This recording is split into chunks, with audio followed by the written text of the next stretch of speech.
Good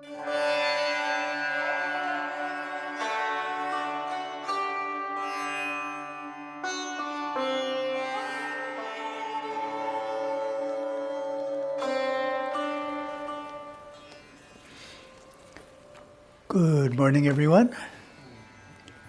We are continuing with Merging with Śiva, Chapter 52, titled The Final Conclusions for All Mankind from 1978.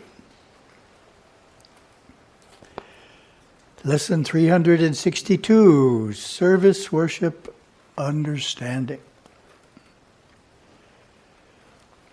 The sequential pattern of evolution is experienced by each individual in a microcosmic sense in each lifetime. Even if they have been experienced in a previous life, the lessons contained in each stage are, in a sense, relearned in childhood. If we have previously learned them, then they will be quickly mastered. But if we have not learned these lessons in another life, we draw to ourselves in this life the experiences that we need to do so. This knowledge is an inheritance that comes along with the physical body. In other words, experiences from other lives affect the patterns of experiences in this life. With basic inherited knowledge, the soul develops an intellectual mind through the good graces of its own personal karma and destiny, provided his intellectual mind is in accordance and in harmony with the precepts of his religion. If not, he has problems. Those problems can be overcome, but they are problems while they are being overcome. If his beliefs are not in harmony with his religion, that conflict can stagnate and congest his natural advancement and must be resolved before he can move on to the second stage. In the stage of Charya, similar to Karma Yoga, the devotee naturally awakens a desire to work for the sake of work, to serve for the sake of service. He does this in his daily life and through helping in the temple in practical ways, through sweeping the marble floors, polishing the brass oil lamps, weaving fragrant garlands for the pujas, helping other devotees in their lives, and in general through a humble and unseen kind of service. This humble service is itself a means to break the stagnant congestion of erroneous beliefs. Worship during the Charya stage is entirely external, yet it is entirely meaningful to the devotee. In Charya, the devotee looks upon the stone image in the temple sanctum with his physical eyes, and to him, darshan of the deity is the physical sight of the stone image of God. As the devotee unfolds into the next stage of Kriya, or Bhakti Yoga, he will want to worship and serve in the temple in more internalized ways. He will seek to understand why a stone image is a stone image, why stone images are needed at all. He will begin to think about the purpose of worship, the meaning of worship, the experience of worship. He will wonder to himself about the ancient customs and protocol and why these customs are followed in his community. He will delve into the scriptures, learning and studying about his religion, singing the sacred hymns, chanting the names of the Lord, and performing japa will become an important part of his devotion, which is partly internal and partly external. Devotion will well up from the recesses of his soul as he purifies himself. His heart begins to open as he evolves out of the instinctive mind into a spiritualized intellect, an intellect that is developed from within himself. His instinctive nature is subsiding, and his intellectual nature is emerging as he comes into a full understanding of the laws of karma.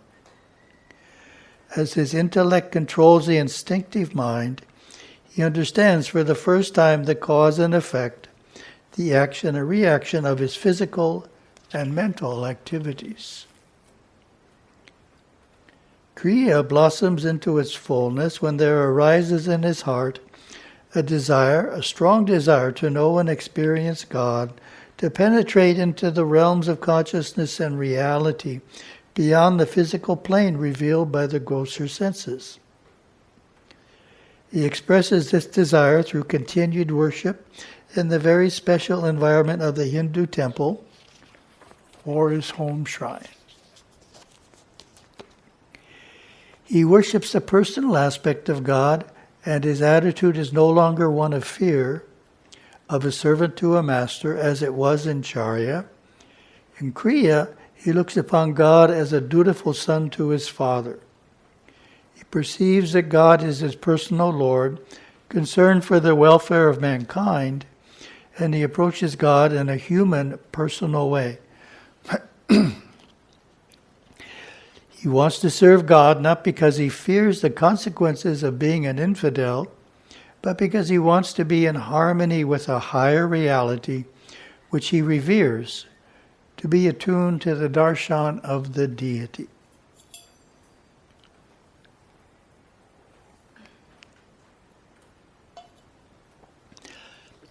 Lesson 363, the blossoming of devotion. For those in Kriya, darshan is not only the physical sight of the stone image in the temple, it is also an inner communion, a receiving of the blessings and the messages and the rays of the second and third world beings, who are actual conscious entities and whose consciousness is canalized through the sacred image by esoteric temple practices. This is a deeper perception of the darshan of the deity. Other forms of religious expression naturally come forth for the devotee in this stage of unfoldment, such as attending pujas regularly, chanting, undertaking pilgrimages to temples and holy places, and studying the scriptures. Midpoint in this stage of development of the soul, the devotee may psychically experience an aspect of God that he has been worshipping in the temple. He may see the deity in a dream or have a vision of him during a quiet period when he is sitting with his eyes closed after a puja. After this experience, he centers his life fully around God and learns to psychically attune himself to his darshan, his will. Once he fully understands his religion, if he has sufficient means, he may express his eagerness to serve through building a temple or participation in such a project. Indeed, this is the great culmination of Kriya.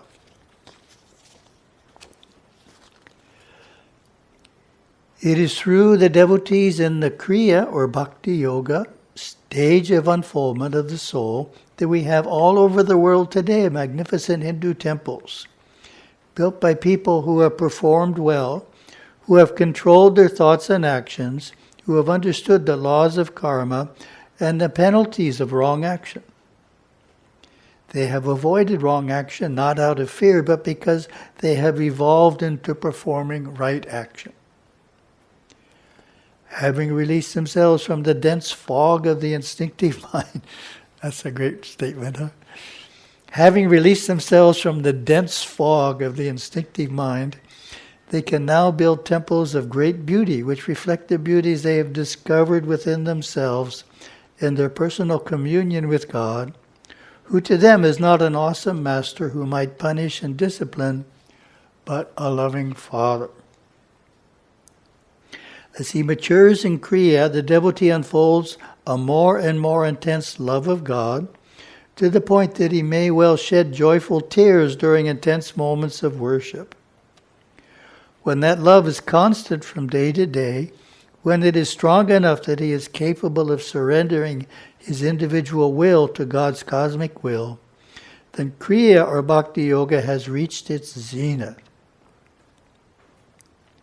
This giving up of his own will is a slow process as he unwinds the last remaining strands of his external will from the instinctive mind. His will was born of intellectual concepts, and these concepts too he releases unto God, feeling within his inmost being that he knows little of the grand mysteries of existence, an admission he could not make earlier. He realizes that he receives his inspiration, his energy, his very life from God. At this stage of Kriya, the devotee learns patience. He learns to wait for the proper timing of things in his life. He is in no hurry. He is willing to wait for another life or for many more lives. There is no urgency. He trusts God and trusts the path he is on. He settles down and his life comes into a balance. He observes that he is in an evolutionary process along with thousands and millions of others. He embraces other devotees with renewed love and appreciation. He patterns his life in such a way that the temple is the hub of his culture, his religious activity and observance, his very thinking.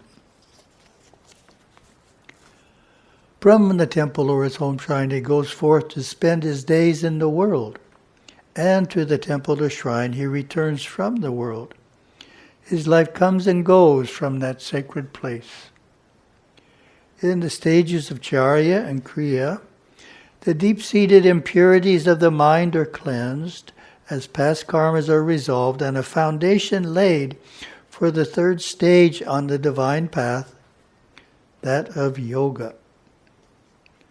Yoga is a very advanced science. It cannot be sustained except by the soul that is unfolded into the fullness of Charya and Kriya and maintains the qualities of service and devotion as meditation is pursued.